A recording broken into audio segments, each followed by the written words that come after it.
Welcome to Forensic Friday, where we examine the intersection of true crime, psychology, and the heart of being human in the middle of it all.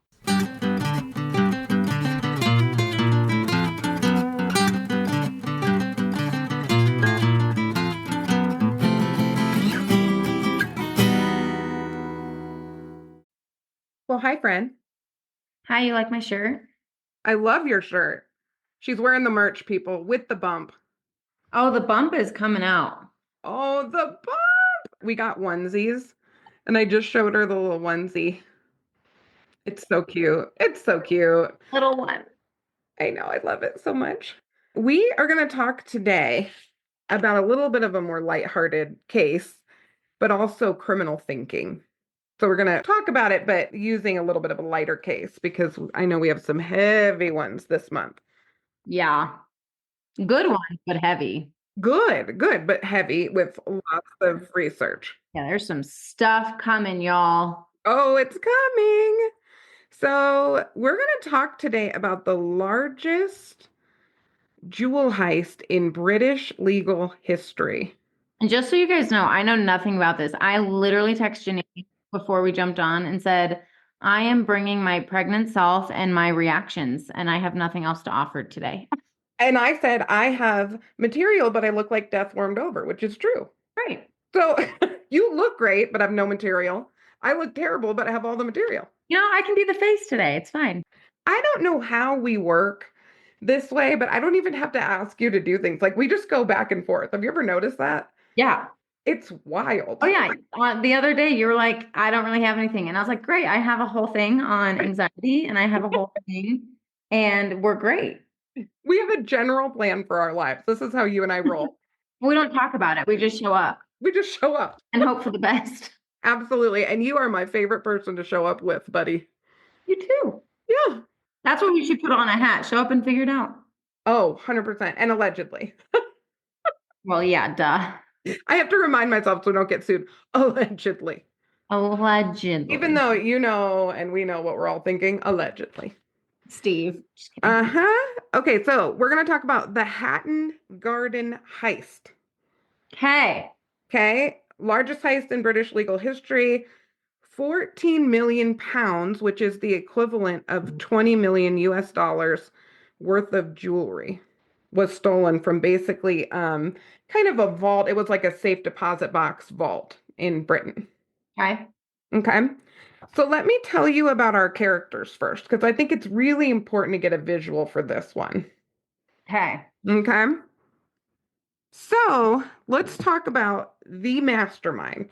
There were four main masterminds, but there's one OG mastermind in this case, and his name is Brian Reeder. Okay. He was 76 years old at the time of the crime. Dang, what a boss. 76 years old, okay? I hope I have that much energy at 76. Same, especially when you hear what he did. He Okay. planned it for 3 years at a pub in North London. Okay. And he literally used his senior citizen bus pass to get to the crime scene. So he got a free ride to the jewel heist with his senior bus pass. I'm impressed with this man. I know, right? I know. Okay. So let's talk about another very involved member. Mm-hmm. He goes by Basil, and his real name is Michael Seed. So we have the master, whose name is Brian Reeder. Basil, I don't know why they call him that. Might be a British thing. I actually know someone named Basil. Basil. I was like, I'm gonna call him Basil the whole time, but no, I it's know. Basil. I did Basil. a symbol so I would remember. Yeah, I know literally only one other human who's named Basil. Is he British? No, I don't think so. Okay. Who knows? Maybe it's not a Britain thing. I don't know. I don't know. Okay, so Michael Seed Basil is 54 years old, was 54 years old at the time of the crime. And I'll get to what he did in a little bit. John Collins, his nickname was Kenny, John Kenny Collins, 75-year-old getaway driver. And look out. Wow. Who also has a habit of falling asleep. 75 and has a habit of falling asleep. Okay. like all good 75-year-olds. Love this. You're napping like a 75-year-old these days. I do. I do. I took a nap yesterday. Hey, Janine, I'm just gonna, take a nap. Catch you later, right? Okay, another person, Daniel Jones. He doesn't have a cool nickname. He's just Daniel Jones. Okay. He and Basil are the ones who kind of went into the vault. So when I explain what happened, Daniel Jones and Basil were the ones who kind of went in. And then he has a funny thing that happened after, which I will get to later. Terry Perkins, 66 years old at the time of the robbery. Wow, these are ages. He was on a defibrillator. He had diabetes and heart problems. That's Terry Perkins, 66 years old. Okay. Okay. Carl Wood, friend of Danny Jones. This guy only made it to night 2 of the heist before he bailed because he freaked out. But that's Carl Wood. Okay. Probably smart man. I think Carl Wood was pretty smart. I don't know how old he was. I'm assuming he's right up there with these other guys. Yeah. Okay.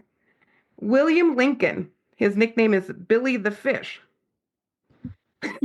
because he used to visit Billingate Fish Market on Fridays. He was also a getaway driver. Okay. And then Hugh Doyle was a gas pipe fitter. And basically, they used his shop to hide and transfer stolen property. And then they also used his drill.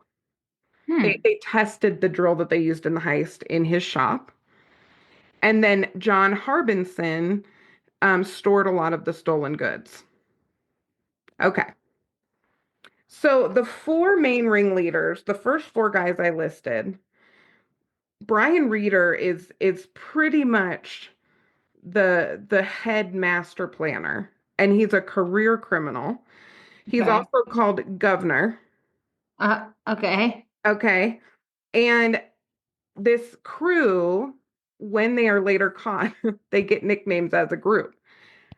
The French call them the Grandad Gang. No. The British call them the Diamond Weezers and the Diamond Geezers. Love that. I know, I like Diamond Geezers, it's my personal favorite. For sure. Several of these men had previously served time for armed robbery, jumping bail, reselling stolen goods. And so basically what happened is these men were all hanging out at the same pub, talking about the good old days. And Brian Reeder always wanted to target the Hatton Garden safe deposit box. It was known to house so much jewelry, money, all the things, right? So it was branded Brian Reeder's white whale, like in Moby Dick. Like this was the job. You know how in Ocean's 11, this was the job? This worked a lot like that. Okay. They decided this is the thing that we have always wanted to hit. Okay? So here's basically how this all went down. Let me find my little thing here. Okay. Over the 4-day Easter holiday weekend in 2015 in London, these men disguised themselves as workmen and rolled in with big wheelie bin trash cans. So if you're there, you just see these old guys wheeling their trash cans. That's it. Right. In like service uniforms or Right. whatever. Basil let them into the building through the fire escape. They Okay. all climbed down the elevator shaft and spent 2 nights drilling through the wall because the elevator backed up to the wall of the vault. They Okay. spent 2 nights drilling through that wall into the vault. Dang. They got away clean. They loaded the jewelry from the wheelie bins into the awaiting van, right? Because we had getaway drivers. And then they hid the jewelry all different places. Casserole dishes, cemetery. They broke all of the CCTV cameras inside the building, but they forgot about the ones on the street. So that's going to be important. Hi, Aspen. Our little mascot showed up. She's so pretty. She's like, this is a great story, guys. She's so pretty. Their getaway driver, Kenny, the gang kept getting pretty pissed off with him because he kept falling asleep. And he was the lookout driver. So he wasn't moving the car. So he just like camped out there and fell asleep a lot. And they Yeah. caught him on the outside cameras. So he's one of the reasons they ultimately were discovered. Yeah. So, couple more details about the heist itself. It's important to note they had to take breaks for insulin shots Oh, okay. because they're so old. They would like drill and then whoop, med break, meds, take So care of all the things, funny. drink some water. Two quit during the process of this. One freaked out the second day, Okay. and that was Carl Wood. Carl Wood Okay. freaked out the second day because one of the doors was closed, the fire escape door, and he just freaked out. I think he couldn't figure out how to get in or something, and he took off. So we don't really know why he left, but he left. The other one who quit was the master, Brian Reeder, and he quit when the drill wasn't working. So the drill Oh, wasn't he's like, working. bye. It's like, bye, guys. Bye It's been bye. real. We tried. We That's gave it the so old college funny. try. So he quit, and they went and got a more powerful drill. So basically, the drill wasn't doing the job the first night. So they came back. Okay. Okay. They only stopped filling the bins because remember the two guys crawled through the hole Mm-hmm. that they made with the drills and they empty Mm-hmm. out all of these safety deposit boxes. They Mm-hmm. only stopped when they ran out of room in the wheelie trash cans. Okay. That's why they stopped. There was still jewelry to be had, but they filled big wheelie trash cans. Mm-hmm. Tuesday morning, everybody goes back to work, Mm-hmm. and the jeweler was the first one who showed up and found the trashed scene. A security guard said it looked like a bomb had hit the place. Hmm. Hmm. So the cops pretty quickly figured out who they were. They at least figured out the getaway driver, right? Because Kenny Right. was like sleeping in his car for 2 days. Right. So they're like, that's highly unusual. Yeah.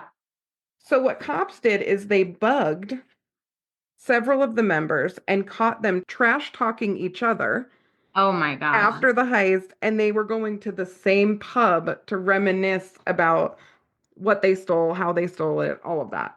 Okay. So 6 weeks after the heist, and after they'd all been bugged and after Yeah. the heist, they were getting ready to melt down and split the loot. So they were going to melt down the gold and kind of split everything up. Okay. The cops busted in, and most of them gave in right away. Because, I mean, again, we're in our 60s and 70s. What are we going They're to do? like, take me. Yep. Except for Jones. Jones ran, but was immediately tackled.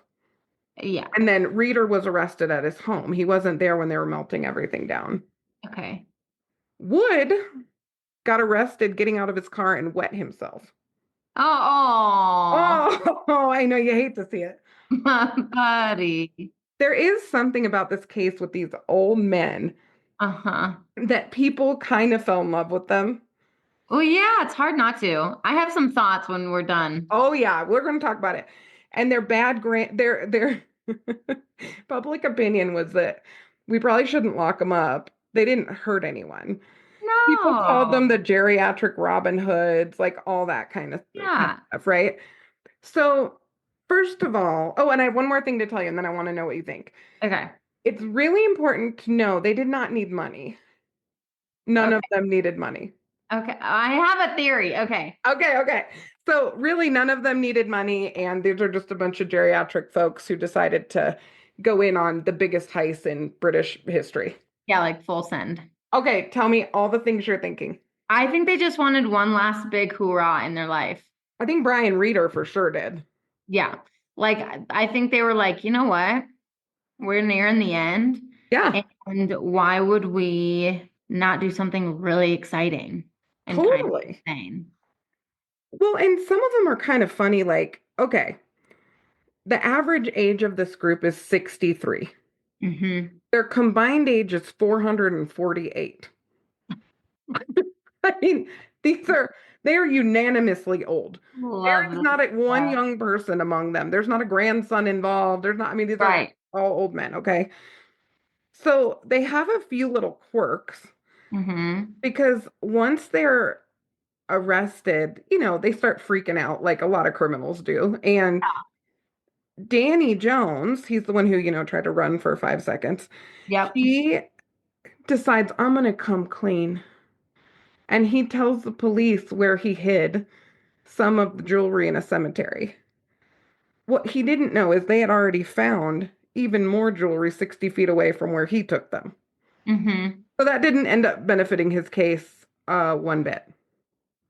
That's so funny. I know. They're just wild. They're a little bit wild. I love it though. But I think they had been more or less successful criminals. Yeah. In some ways, like, what's your retirement project? More Right. time.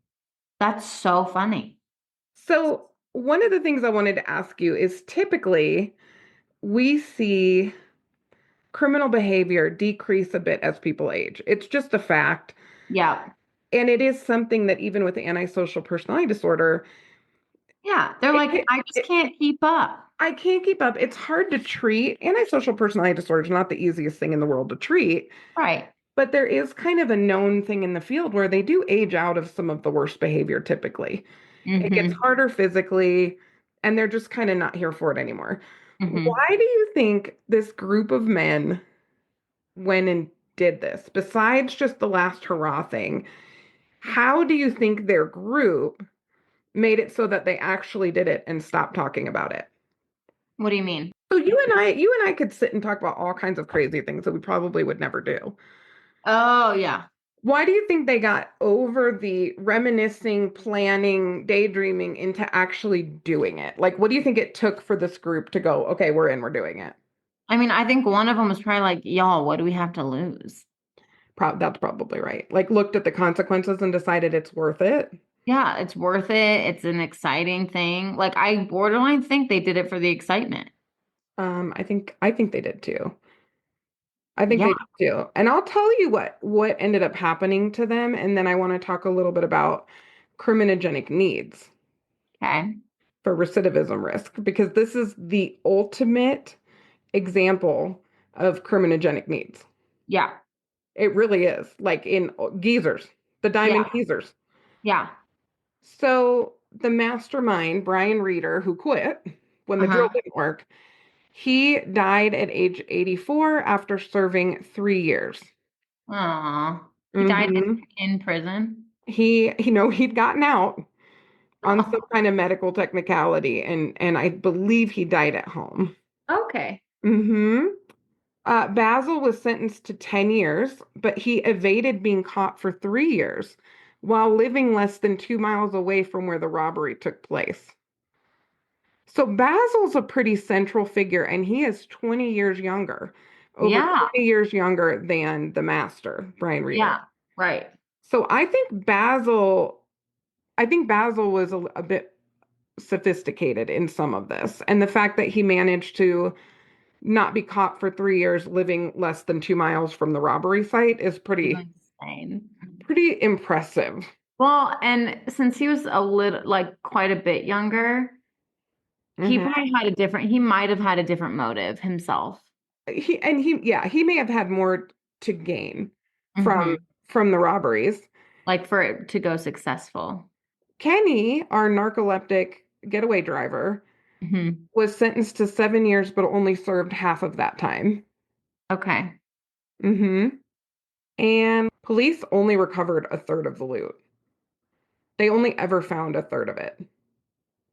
Wow. Isn't that wild? So if you're a treasure hunter in It's somewhere. London, check the cemeteries, check the casserole dishes, check the walls.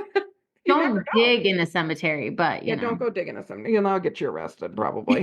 that's I mean, I'm very, not an expert in British law, but they probably frown on that. I would believe it's still very legal everywhere. Uh-huh. Okay, Danny Jones, the one who ran and the one who crawled through the hole with Basil, he did an additional 3 years. So I don't have what he was sentenced to, but I think it was similar, like Okay. 7 years ish. Hmm. But he did an additional 3 years because of another £1 million jewel heist that they had Mm-hmm. then tied him to. So, I mean, he was a career jewel thief. Wow. Terry Perkins, still alive? Nope, died in prison. Oh my Terry gosh. Perkins died in prison. So this happened in 2015. Terry died in prison in 2018. He was probably the least healthy. So he's the one who had the defibrillator, diabetes, health problems, all that stuff. So this was the dude doing insulin breaks Okay. while drilling into the safe deposit box. Isn't that just wild? Yes. Carl Wood, the one who bailed the second night, he's the only one that was involved because of debt. Okay. Mm-hmm. And then, Press he bailed. yes. And then the thing that's interesting is the guys who completed the heist, they didn't pay him because he bailed. Mm. So he took this risk. He had some consequences, but I didn't write down what they were. I can't remember what they were. But they refused to pay him. Mm. Mm-hmm. Billy the Fish served a 7-year sentence. He was arrested immediately, basically. Okay. Like within a week, he was arrested, week or two. Hmm. In his car, they found a handwritten note on the floor of his black Audi A3, and it gave an address to Wheat Sheaf Pub, where some of the loot was hidden. So there's literally an address in his getaway car, the black Audi, that had the address of the pub where some of the loot was. Okay. And then Hugh Doyle basically just let them use his space. So he really didn't have to serve a big sentence. He got a suspended sentence because Mm. he didn't go to the site. Mm-hmm. And then John Harbinson, who hung on to some of the stolen goods, was cleared of all charges. So that's where they ended up. Wow. So when we talk about Nat, this case is such a perfect example of criminogenic needs. And criminogenic needs, it took me years to fully understand what this means. But basically, these are things that are highly, highly correlated with reoffending. Mm-hmm. So when we have the Diamond Geezers, Mm-hmm. right, doing their mess in their 70s, and they've been doing it their whole lives, really, Mm-hmm. I'm guessing they had some of these criminogenic needs that kept them in the game as long as they were. Oh yeah, I'm sure. So can you tell the people what the criminogenic needs are? Yes. So the big eight criminogenic needs are antisocial cognitions, Mm-hmm. antisocial associates. You had like a whole old man version of that. Yep, we had a criminal support group going on at the pub. Literally. Uh-huh. Behavioral characteristics, criminal history, family slash marital issues, education slash employment, Mm-hmm. leisure slash recreation. So what do you do in your leisurely times and for recreation? Are you up to no Yep. good? And substance use. So when you think about our Diamond Geezers, which ones did they have? Antisocial associates. Absolutely. Did you get into criminal history? Yeah, they all have criminal Criminal. history. Yep. Okay. I didn't get into like the specific histories of everybody, but they all have been active criminals across their In lives. previous Yeah. their lives. Yeah. Okay. So they had antisocial associates. Well, obviously behavioral characteristics. Yeah, and cognitions, because they have to think in Yep. an antisocial. And antisocial does not mean doesn't like people. Antisocial in this context means they engage in criminal behavior. Yes. Yep. Yeah, I know. Everyone always thinks when we say antisocial that they just don't like being social. That's 100%. called That's that's called introversion. yeah. Not Antisocial in antisocial. our world means criminal. They might be very outgoing and very antisocial. Yes, we've met some of those. Hmm. Criminal history. I didn't hear much about family or education. I don't have much on that. Yeah, that's okay. Leisure. I'm sure their leisure slash recreation time was spent doing criminal things. Yeah, and reminiscing with the boys and drinking, which is Yeah, substance abuse. substance. Yeah, I was just getting there, and then substance use. So they have one, two, three, four. 5, 6 of that 8. Yeah. So we should And not be the only surprised. reason they don't have all 8 potentially is because we don't know. Oh yeah, and I guarantee you they Yeah. didn't have dreamy home lives. I just don't No. believe that. Yeah, no. I'm sorry. I'm sure they're nice fellows, maybe, but I don't believe that their home life was probably incredible. We would probably love them as clients. Oh my gosh, are you kidding me? I would pay money to be able to sit in a room with them and try to figure them out. It would be so interesting. I know.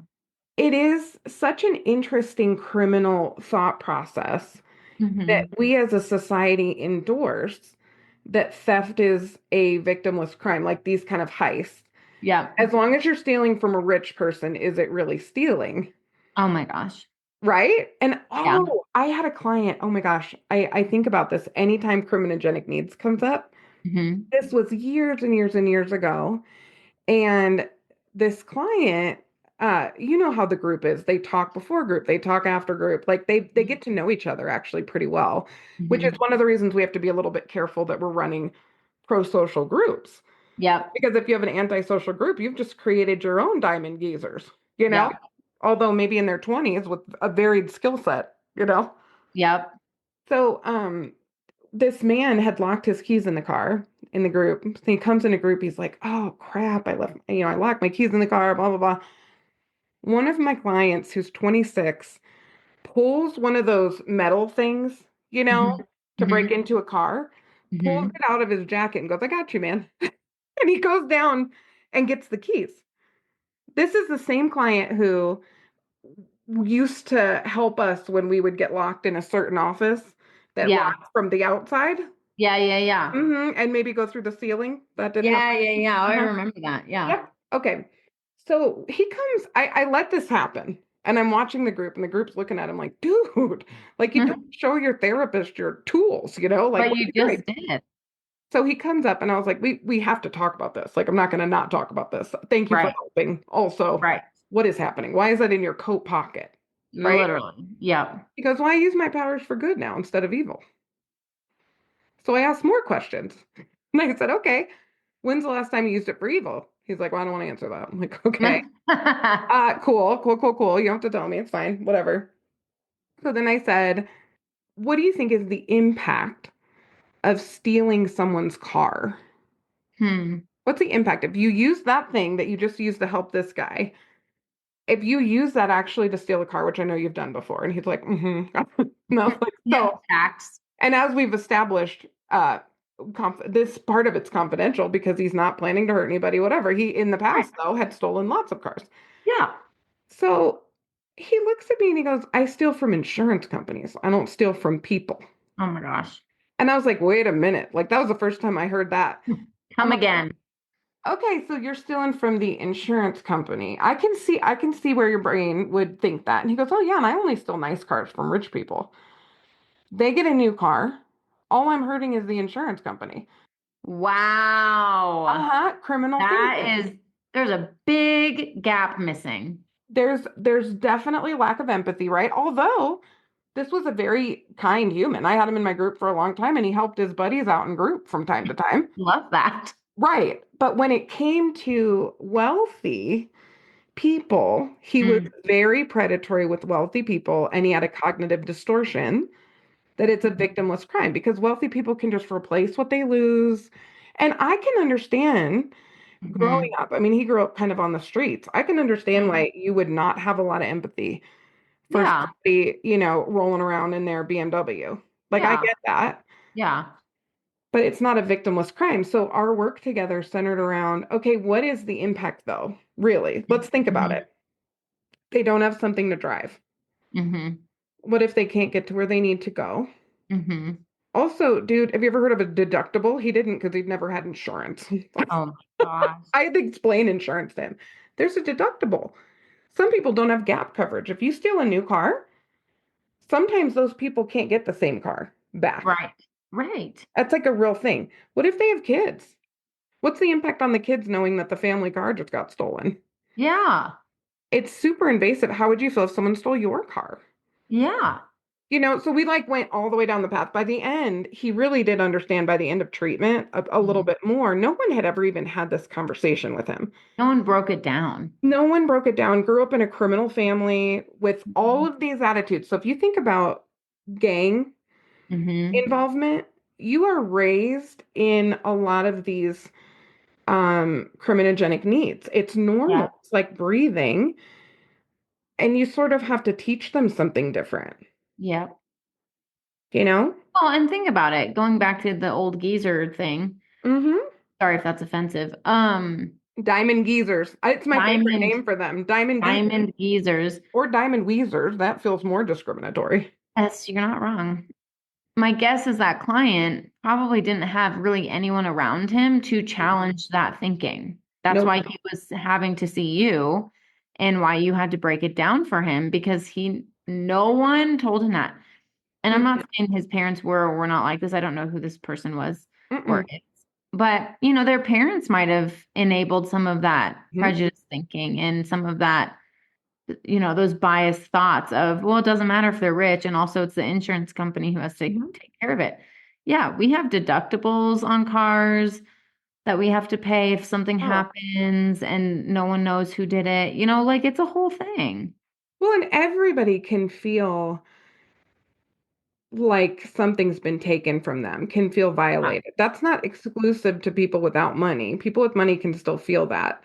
yes. Now, I will say, And sorry. no, no, go ahead. And it's so intrusive. I don't know if you've ever had anything stolen from you, but Press and I, when we were on our way to Montana one time, we were driving, Mm-hmm. we stopped at a gas station. This was probably our first big, if you will, like quote unquote fight. Mm-hmm. Because it was like who did or didn't lock the doors. Oh no. That's a fight that still happens. Yeah, it's died down. We laugh about it now, but Oh yeah. it's like who did or didn't lock the doors. And we went into this gas station for literally 3 minutes, came out, and our both of our phones were stolen from the front. Oh, it's so frustrating. Yeah. And we don't realize how much we rely on them now. Oh, for sure. And one thing I want to say, just because it's culturally relevant, some people do not have access to what they need. No. And so I have worked with clients who've stolen because they actually didn't have an alternative at that point in their life, Yeah. particularly teenagers whose parents were substance using and they Yeah. didn't have food and stuff, and they would go steal. Yeah. A 16-year-old isn't going to go enroll at the food bank and file for SNAP benefits. You know what I mean? Like they don't No. know how to do that. Yeah. The other thing is there is a real bond Hmm. among people sometimes with antisocial thinking. So to assume that they're like all Lone Rangers would be a very scary assumption. So the Hmm.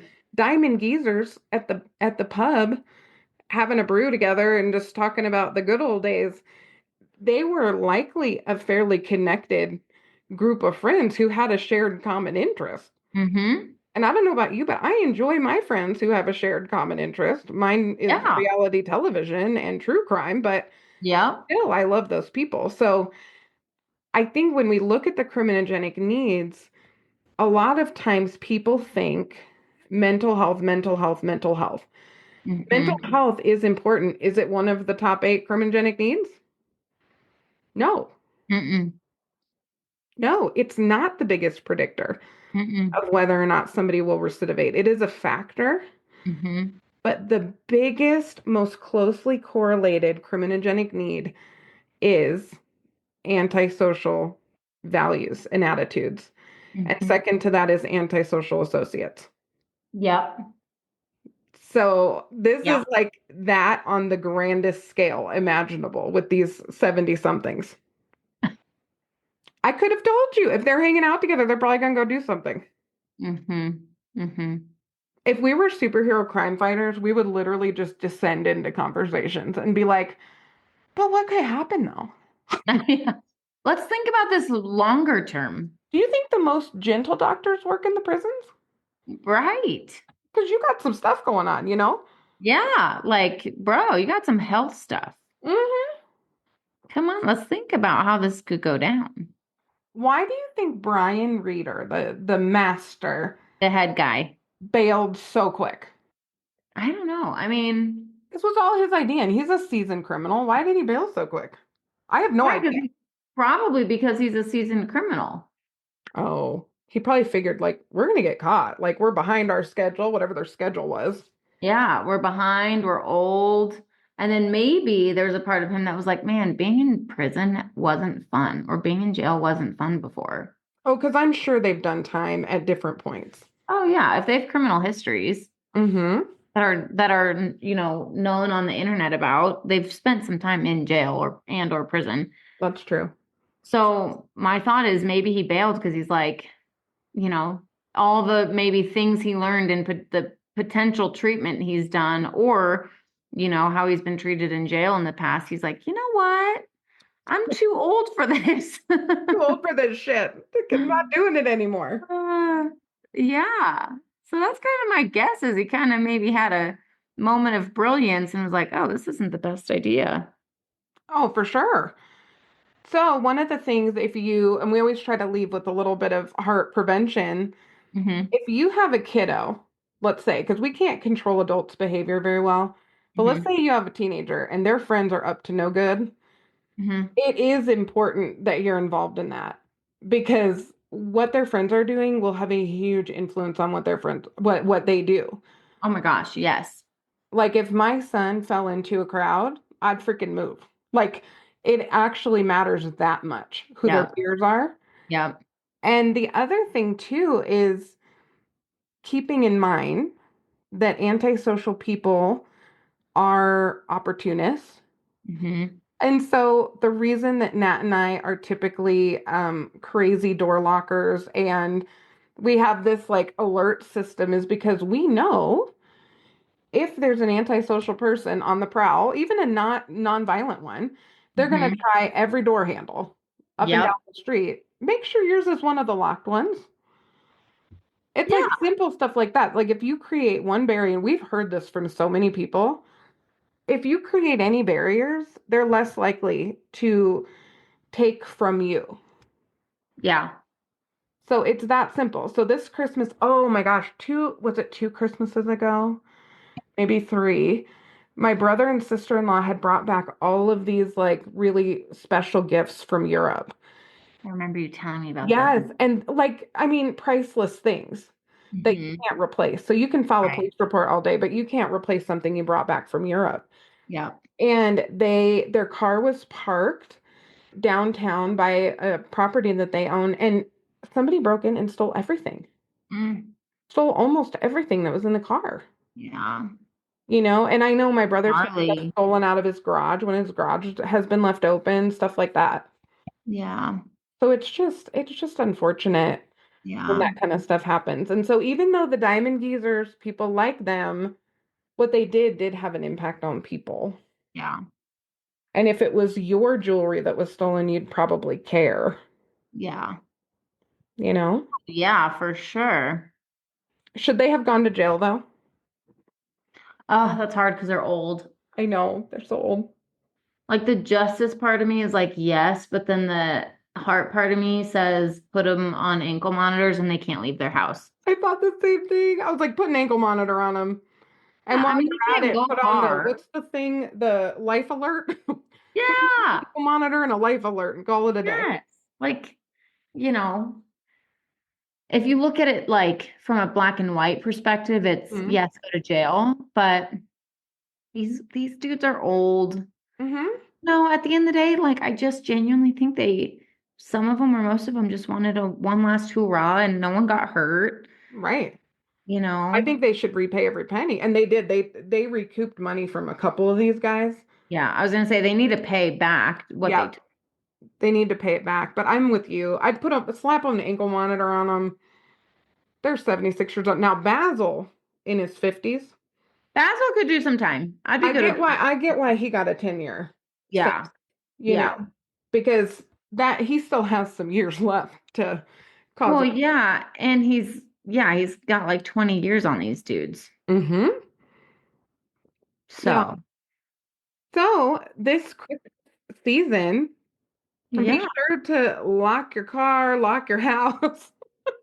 Well, also, like, don't leave stuff in your car. Don't leave stuff in your car ever. That's my rule.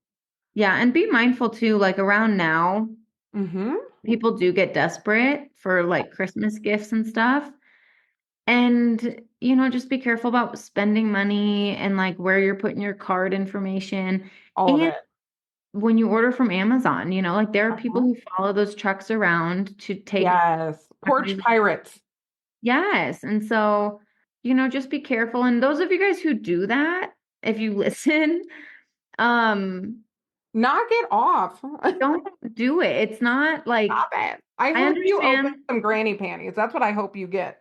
Literally. One, it's like, I Mm-hmm. understand that it's tempting and maybe you are low on money, but there are other ways to go about that Mm-hmm. than to steal other people's things.